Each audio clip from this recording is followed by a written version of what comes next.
Halo, kembali lagi di Fungsional Indonesia. Di video kali ini kita akan membahas soal uji kompetensi kader Posyandu tahun 2025-2026. Namun sebelum masuk ke pembahasan soal, kita akan membahas kisi-kisi soal uji kompetensi kader Posyandu. Di sini kita akan membahas soal uji kompetensi kader Posyandu plus kunci jawaban kisi-kisi ujian kompetensi. Sebelum masuk ke pembahasan soal, kita akan membahas kisi-kisi uji kompetensi kader Posyandu. Yakni pemahaman dasar Posyandu dan kesehatan masyarakat. Kader harus memahami pengertian, tujuan, dan fungsi Posyandu dalam sistem pelayanan kesehatan dasar. Soal mengukur pemahaman tentang 5 meja Posyandu, peran kader dalam siklus kegiatan bulanan, serta hubungan Posyandu dengan puskesmas dan kader kesehatan lainnya. Kemudian, pemantauan pertumbuhan dan perkembangan balita, menilai kemampuan kader dalam melakukan penimbangan berat badan, pengukuran tinggi badan, pengisian dan pembacaan grafik KMS atau kartu menuju sehat, serta deteksi dini masalah pertumbuhan dan perkembangan anak. Selanjutnya, pelayanan gizi dan imunisasi dasar. Mengukur pengetahuan kader tentang pemberian makanan tambahan atau PMT, tanda-tanda gizi kurang dan gizi buruk, jadwal imunisasi dasar, serta peran kader dalam mengajak dan memantau kelengkapan imunisasi balita. Selanjutnya, kesehatan ibu hamil, nifas, dan menyusui.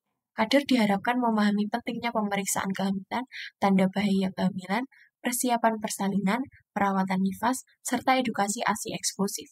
Soal dapat berupa studi kasus mengenai cara memberikan penyuluhan kepada ibu hamil atau menyusui. Selanjutnya, pencatatan dan pelaporan kegiatan Posyandu. Kemampuan kader dalam mengisi buku register Posyandu, merekap jumlah kunjungan, menulis hasil penimbangan, dan melaporkan data ke petugas puskesmas.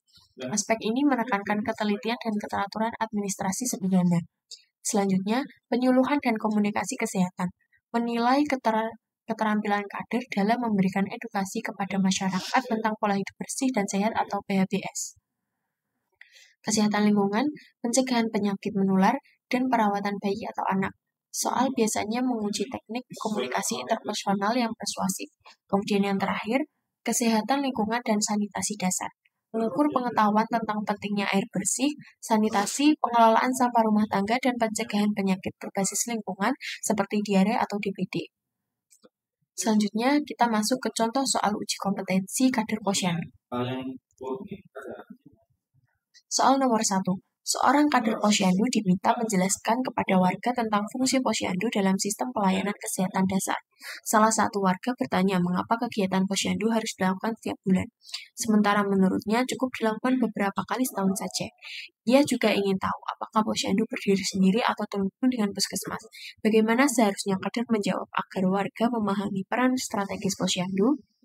A. Menyampaikan bahwa Posyandu hanya berfungsi sebagai tempat penimbangan balita.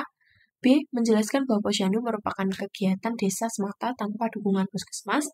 C. Menegaskan bahwa kegiatan bulanan semata-mata formalitas agar tercatat dalam laporan kesehatan. D. Menguraikan bahwa Posyandu menjadi sarana edukasi gizi dan imunisasi, namun tidak berkaitan dengan puskesmas. E. Menjelaskan bahwa Posyandu adalah bagian dari pelayanan kesehatan dasar yang terhubung dengan puskesmas dengan fungsi pemantauan rutin tumbuh kembang, gizi, imunisasi, serta pencatatan kesehatan keluarga. Jawaban yang benar adalah E. Pembahasan, Posyandu merupakan sarana pelayanan kesehatan berbasis masyarakat yang dilaksanakan secara rutin dan terintegrasi dengan puskesmas. Kegiatan bulanan penting untuk pemantauan berkesinambungan, sehingga gangguan tumbuh kembang atau masalah kesehatan dapat segera terdeteksi. Penekanan keterhubungan dengan puskesmas menunjukkan peran koordinatif Posyandu dalam mendukung sistem kesehatan dasar. Oleh karena itu, jawaban E paling tepat karena memuat fungsi lengkap dan strategis. Selanjutnya, soal nomor 2. Saat melakukan pemantauan balita, seorang kader menemukan anak dengan berat badan yang cenderung stagnan selama 3 bulan berturut-turut pada grafik KMS. Padahal, tinggi badannya terus meningkat. Orang tua anak beralasan bahwa anak masih aktif bermain sehingga tidak ada masalah. Dalam kondisi ini, langkah prioritas apa yang paling tepat dilakukan oleh kader? A. Mencatat hasilnya tanpa tindak lanjut karena anak masih aktif bermain. B. Memberikan makanan tambahan seadanya tanpa konsultasi lebih lanjut. C. Mengingatkan orang tua agar menunggu hingga 6 bulan ke depan untuk evaluasi.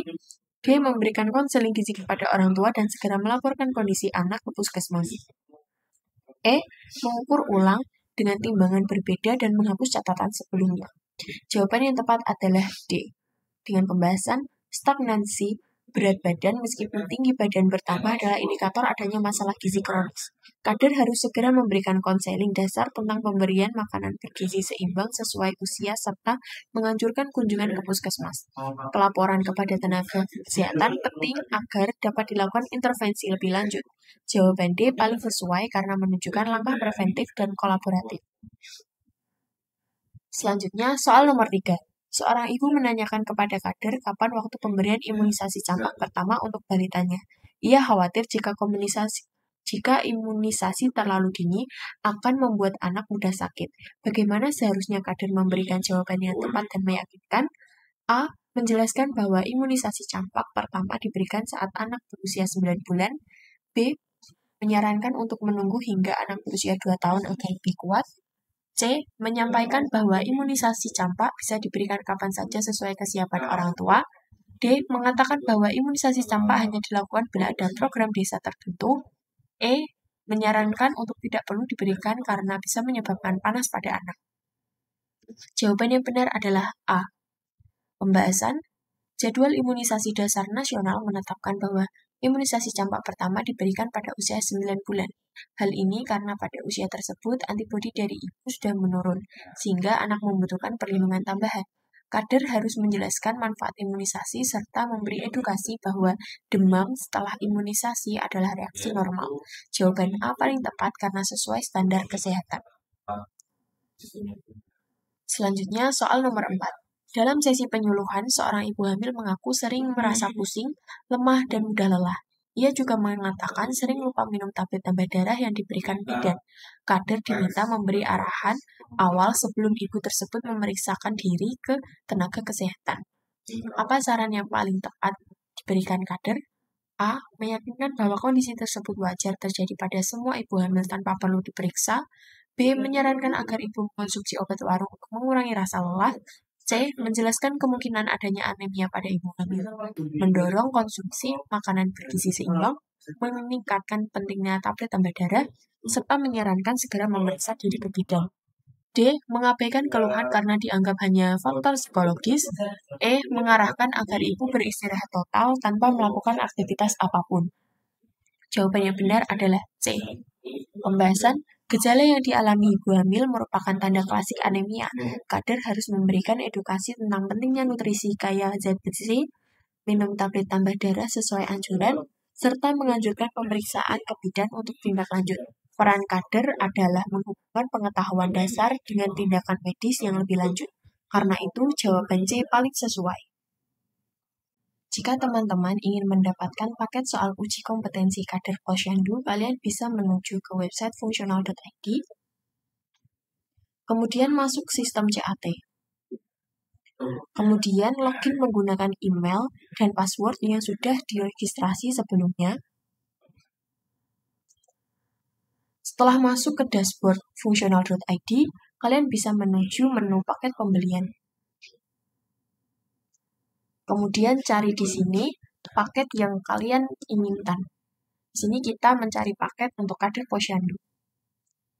Di sini sudah ada paket uji kompetensi kader Posyandu. Kemudian klik ambil sekarang. Setelah itu kita bisa memilih metode pembayaran yang diinginkan. Di sini kita menggunakan kris. Setelah itu bisa klik bayar sekarang. Kemudian akan muncul QR Code yang bisa digunakan untuk membayar paket soal uji kompetensi kader Posyandu. Itulah pembahasan beberapa soal uji kompetensi kader Posyandu. Untuk teman-teman yang ingin mendapatkan paket soal uji kompetensi kader Posyandu bisa menuju ke website fungsional.id. Di sana kalian bisa mengerjakan ratusan soal yang dapat dikerjakan kapanpun dan dimanapun. Terima kasih.